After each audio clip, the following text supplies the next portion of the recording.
Assalamualaikum warahmatullahi wabarakatuh. Selamat pagi anak-anak. Hari ini kita akan belajar tema 7, subtema 2, pembelajaran 2.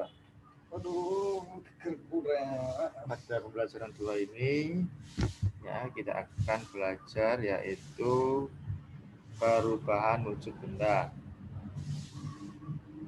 Sekarang ya, untuk tugas kamu pertama yaitu lakukan percobaan yang ada di halaman 87 ini alat dan bahannya ya. Ini cara kerjanya. Setelah itu kalau kalian sudah melakukan praktek ya, cukup kalian foto tiap kerjanya, nanti kamu edit seperti biasanya. Setelah itu, kamu tulis kesimpulan hasil percobaanmu nanti. Ya, kamu tulis kesimpulan hasil percobaanmu. Ini adalah termasuk tugas untuk kamu yang pertama. Lanjut materi selanjutnya. Peristiwa menjelang dan sesudah pembacaan teks proklamasi. Setelah mendengar berita Jepang menyerah kepada sekutu, bangsa Indonesia bersiapkan dirinya untuk merdeka. Perundingan diadakan di antara para pemuda dengan tokoh-tokoh tua. Di antara para pemuda sendiri, antara tokoh muda dan orang tua sering terjadi perbedaan pendapat. Akibat terjadilah peristiwa Rengas Dengklok pada tanggal 16 Agustus pukul 4 WIB. Bung Hatta dan Bung Karno beserta Ibu Fatmawati dan Guntur Soekarno Putra dibawa pemuda ke Rengas Dengklok agar tidak terpengaruh oleh Jepang. Ya.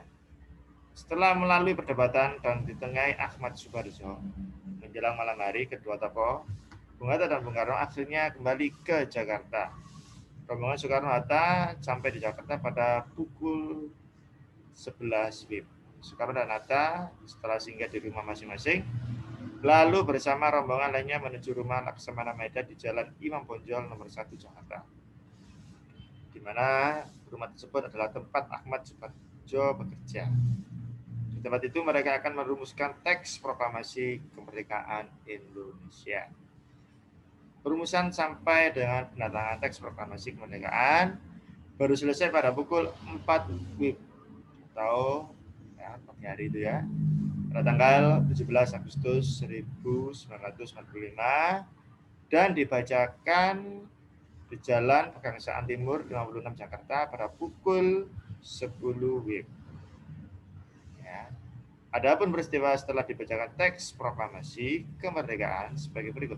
Pertama, penyebaran berita proklamasi kemerdekaan 17 Agustus 1945.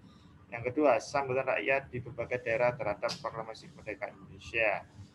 Ya, itu adalah ya, materi dari peristiwa menjelang dan sudah pembacaan teks proklamasi. Untuk tugas itu kamu yang kedua, Nana, ya, misalkan di halaman 92. Ini konsepnya, ini adalah tugas untuk kamu yang kedua. Setelah itu ya, untuk tugas SPDP-nya nyanyikan lagu Hari Merdeka dengan durasi video 1-2 menit ya. Ini adalah tugas untuk kamu yang ketiga, untuk menyanyikan lagu Hari Merdeka.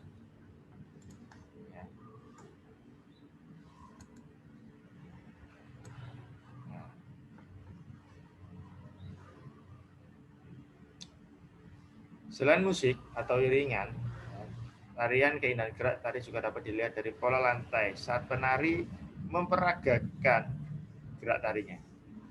Pola lantai adalah artinya garis-garis di lantai yang dilalui oleh penari dari perpindahan tempat satu ke tempat lain pada saat melakukan gerak tari.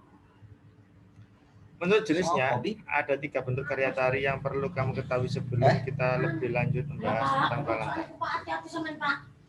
ada bentuk karya tari tunggal, karya tari berpasangan, dan bentuk tari kelompok.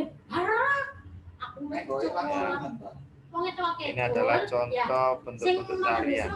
Ada tari tunggal, ada tari berpasangan, ada tari berkelompok. Nah, di setiap tarian ini menggunakan yang namanya pola lantai. Ya.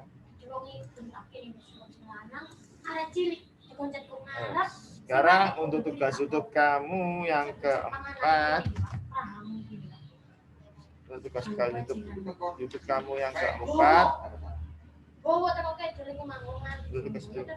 yang keempat, kerjakan halaman 13 ya, bahasa Jawa, halaman 13, 14, 15,